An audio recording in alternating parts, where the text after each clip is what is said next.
This game was one of the most frustrating games I have watched this season of the Kansas City Chiefs play so far. But somehow, some way, maybe ugly, they came out with a huge victory against the Tennessee Titans, and we will dive right into my instant reaction. But before we do get into all of that, please be sure to subscribe to the channel and like this video, as I'm going to keep you up to date on anything Kansas City Chief related that you do not want to miss out on. And without further ado, let's finally have some fun.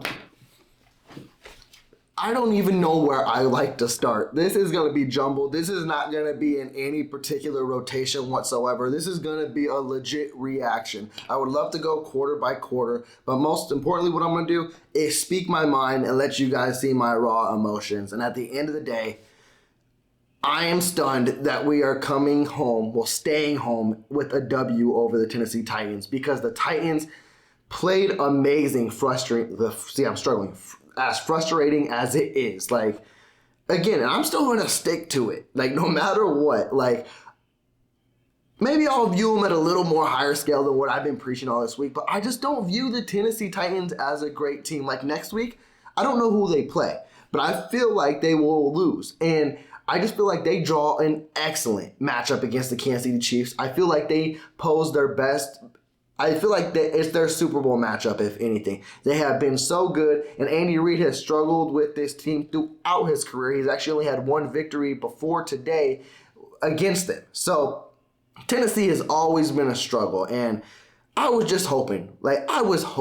And of course, when you hope for things specifically with this team, you're not going to get it. But I thought this might be a blowout win. And maybe in the beginning, I don't want to say that's how it felt when they scored their early touchdown, but it felt like, okay, we got good momentum rolling, and maybe this will be different. But Tennessee, I will give it to them. They played physical. That's what they do. And I think that's what got the Kansas City Chiefs throughout most of this game. Was the Kansas City Chiefs try to match their physicality, and that's just not what you need to do. I understand you want to be the big dogs on the block, but when you try to match something with someone who does it very good and it's what they're known to do, and you get off your game plan, that's basically how they're going to bait you and get you. And that's how Tennessee basically dominated 3.5 quarters of this game. In the beginning of this game, like I mentioned, it was positive, but then it went downhill real quickly. Like, I want to say, even though the offense had a nice touchdown drive to start, I don't want to say it was terrible, but it just wasn't one of those comfortable touchdown drives I'm used to looking at either. And that's why you started to see the stall-out phases, and then the defense in the first half, abysmal. Different story in the second half, but Derrick Henry ran all over them in the first half. He had like 9 carries for 92 yards and a touchdown. They weren't stopping him at all. Malik Willis was dangerous with his legs. And honestly, when I was coming in here for my instant reaction, I literally thought about doing my instant reaction midway through the fourth quarter, because I literally thought there was no way in hell Kansas City was winning this game. And I know a lot of Chiefs Kingdom, I know a lot of media is going to say, you should know better. And there is a sense on when I do know better, but there's also a sense when I do know this football team as well. And this game didn't look like a typical, they're going to come from behind and win. This game looked more of a Colts game where they're going to struggle through 4 quarters, and then we're just going to have to wait till the next game, and hopefully that offense gets clicking again. Because this was almost identical to the Colts game, where the defense clicked in the second half and the offense stalled out completely. And that's just exactly how it felt, and that's why I was losing faith and hope in this team. Because I'm never going to be like, oh, this team will never come from behind.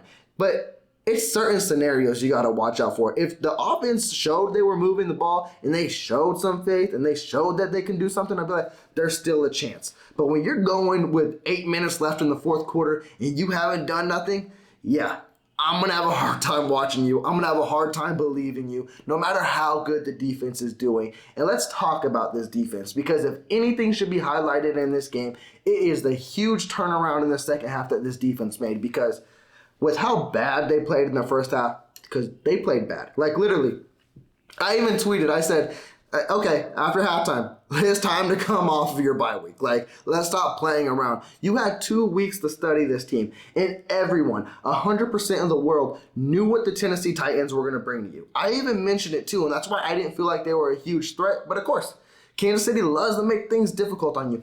they're going to run the ball good.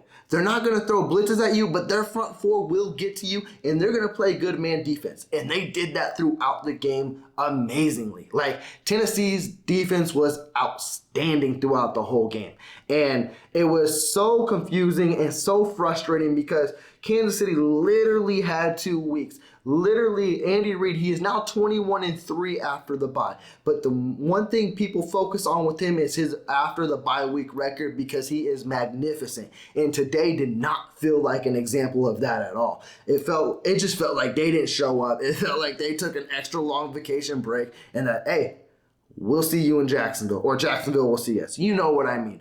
But that's where it just got so frustrating because I was like, what are we doing here? Like, I just don't understand. Like, everyone knew everything. Everyone knew the game plan. Tennessee did not change anything up whatsoever. I said if Tennessee wanted to change something up, it'd be, hey, let's test Malik Willis out and let's throw and see what his arm can do. Which, to a T to him, he does have an outstanding arm. He can make plays with his arm. And there was a few times he showed that off. I think at the end of the day, though, his receiving core is almost as bad, if not bad, as Baltimore Ravens. So he doesn't have too many people to depend on in that receiving room. So at the end of the day, he's going to depend on his running backs and he's going to depend on his legs. In Kansas City, you had one job. You didn't do it until the third quarter came along, and that's when things started clicking. And it's not when a lot of us realized it too, because it was like a slow transition. Like, you saw one series, then you saw 2 series, and then it was kind of too hard to get like excited about it because no matter what the defense was doing,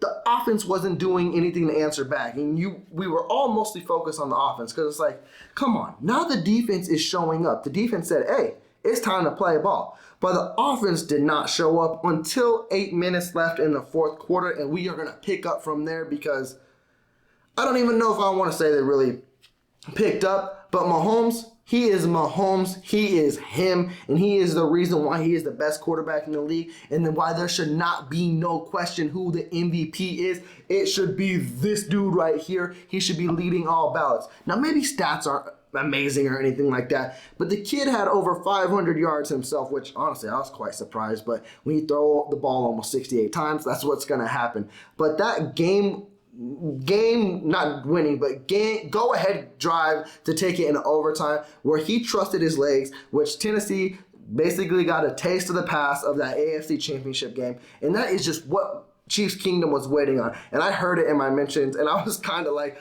stiff-arming it away because I was like, hey, I would love to see him run too, but at the end of the day, Tennessee's front four is getting there. So if he can't find a hole, he's not going to be able to do it. Now, if he can find a lane, yes, let the boy do what he does best. And at the end of the day, it is what he did. He started believing in himself, and he started running, and he basically ran that whole drive, and he got like a 10-yard rushing touchdown too. He had a 3rd and 17, ran that beauty too, and it was just like, okay, this is the Mahomes. We love to see it, and we love to see him take over. Now, I will say, this game could have been completely different, too, on the fact of Mahomes as well, because he missed some key plays where receivers were open. Hardman was open on a few of them. Kelsey was open on a few of them, where those could have been game-changing plays, too. And thankfully, at the end of the day, it did not affect the Kansas City Chiefs, and they could have easily been walking away with the L if they missed on one of those plays. So even though Mahomes had, I'm not going to say an outstanding game, but he had a game to where, hey, he showed up when he needed to show up, and that is most important. But flipping the script, going back to the defense, because the defense came clutch to give Mahomes a chance with the final 2 minutes, even though nothing happened, but they sealed the deal. They took it to OT, and then OT, them boys went off and lit a fire under their ass, and they were amazing. Again, I will give defense most of the credit here, but also, too, you got to take advantage of the situation you're in. And Kansas City knew exactly what the situation they were in, and it's you're dealing with an inexperienced quarterback. And actually, before I do get into that final 2 minutes, too, Coaching is so huge, and I don't know what Mike Vrabel was doing, but with like 36 seconds left, and KC still has 2 timeouts, and he decided to throw all 3 times and 3 incompletions. That could have went very, very south. Like, I'd have been like, okay, I thought on 3rd down they'd have been like, okay, run it and make Kansas City use the timeout, and they still threw it, and Reed almost had an interception, and then they went for that mini Hail Mary where Tyreek Hill took it to the house against the Cowboys. Hardman did it. It was a good play, but didn't get it what they needed to do, which took it to OT. But that was very, very questionable coaching for the Titans. Again, I'm not mad at it. Like, hey, but I was sitting back and like, what are you guys doing? Like, that makes no sense whatsoever. But it takes us to OT, and OT showed that the Kansas City Chiefs defense held through. They did what they needed to do, and it's going to get me to this point too. It's like, at the end of the day, Kansas City took over when they needed to, and it was the fact that they knew who they were dealing with, and it was a rookie quarterback, inexperienced too, and it showed in overtime. Fortunately for Kansas City, unfortunately for the Tennessee Titans, because they're on that last drive after the Kansas City Chiefs kicked the field goal. Malik Willis, like, one, you gotta give a huge round of applause to the secondary, because on third down, when that line held up the Chiefs line and Willis had and I mean all day. He could have wrote a letter. He could have ordered from Uber Eats and got his meal. And that secondary held up until the pass rush finally got to him. I think the thing Willis needs to learn is, hey, no matter what, launch that thing. Or no matter what, use your legs and run. He was scrambling and Chiefs defenders weren't getting to him, but it doesn't mean much if it ends up being a sack. It's something he's going to learn from. I'm glad we faced him now because he could be a good quarterback for the future. He does have good key traits, but inexperience right now is what got him too. But let's go on that drive where Kansas City kicked the field goal, because, man, like I said, Mahomes did his thing when he needed to, but that drive was so like that. I was on a heart attack on almost every single play that he threw. And we're going to go through it too, because there was only one easy pass, and I think it was inside the 20, where he threw to Kelsey, and Kelsey basically flipped his hips and went up.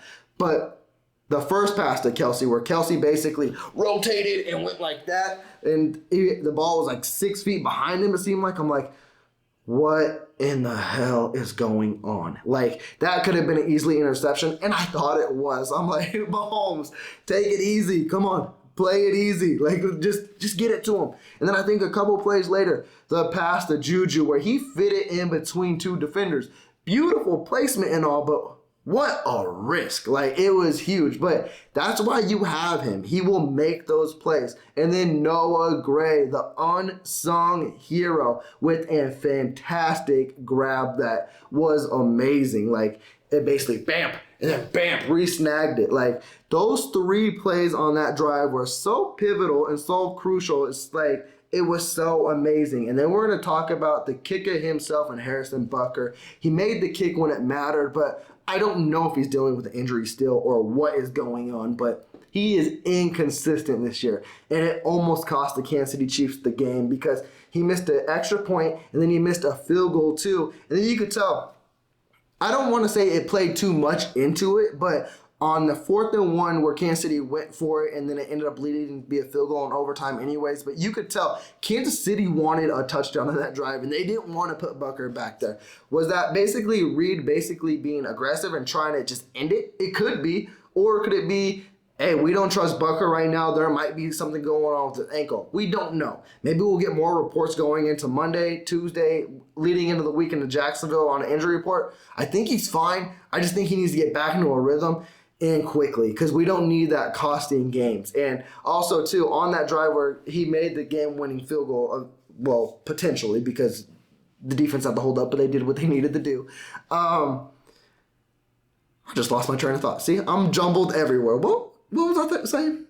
Potential game-winning field goal. Yeah, so when Mahomes was driving it down there, it's like that was where you know they wanted to put the nail in the coffin, but Tennessee's defense did their thing. Like, at that point, too, I even tweeted, I was like, I know they want a touchdown here, but I think you got to kick this field goal, and you got to trust Butker, because in that red zone, Tennessee was not giving up nothing. And Mahomes might have had to force a pass where it could have been something good, or it could have been an interception. I just believe they made the right call. You kick the field goal, and you go to the defense who has basically been shutting things down. And I want to actually name some players who have been outstanding in the second half. When you got Nick Bolton made a key, crucial play inside of, I want to say it was actually outside of the 2-minute warning, where Tennessee was in field goal range or almost in field goal range, and then he drilled Hilliard like 4 yards behind the line of scrimmage on a screen, which made Tennessee punt.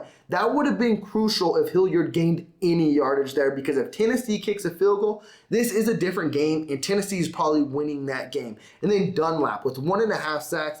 He was bringing the heat, even in the run game too. He was stopping the run, but the man of the hour, the last guy I'm going to give it to Colin Saunders. He needs more plays. He needs to be more involved in the rotation. Shit, he might even need to be a starter. He showed out in the second half, and he had a big sack to end the game. And honestly, L'Jarius Sneed also helped that, because he was the first one coming off of the edge, and then Saunders did the cleanup with Dunlap.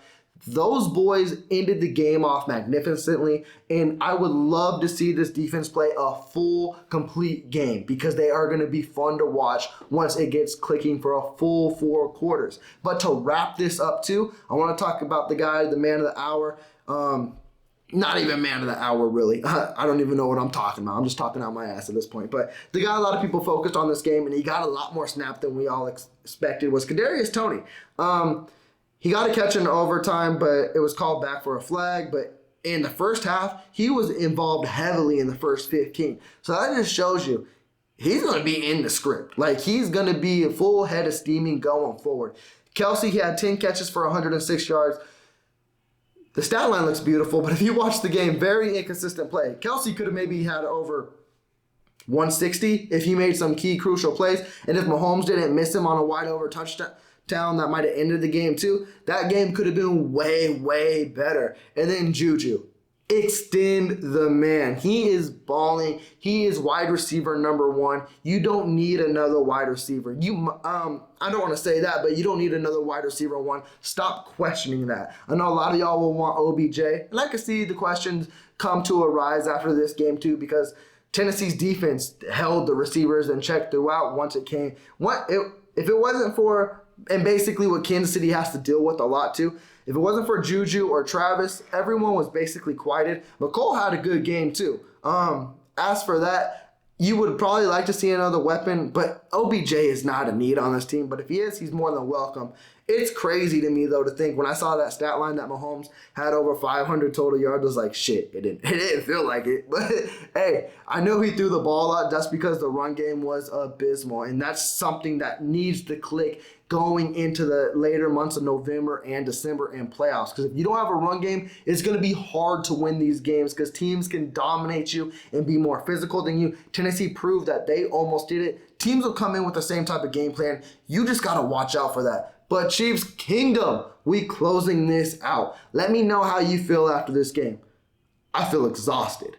I will let you know that. But I'm happy it is a W and not an L, because I was for certain that this was about to be an L instant reaction. But we came out of OT winners over the Tennessee Titans, 20-17. We are 6-2. Jacksonville's coming into us next week. Let me know in the comments down below how you're feeling. Please give me that like, big thumbs up. Please do subscribe, because I will be checking back in with you Monday with a more descriptive game recap. We're going to be covering things more intel. My heart's beating too fast. I can't do that for you at the moment. But we're going to have fun still. We're going to go into it. I'm checking out. Y'all take care.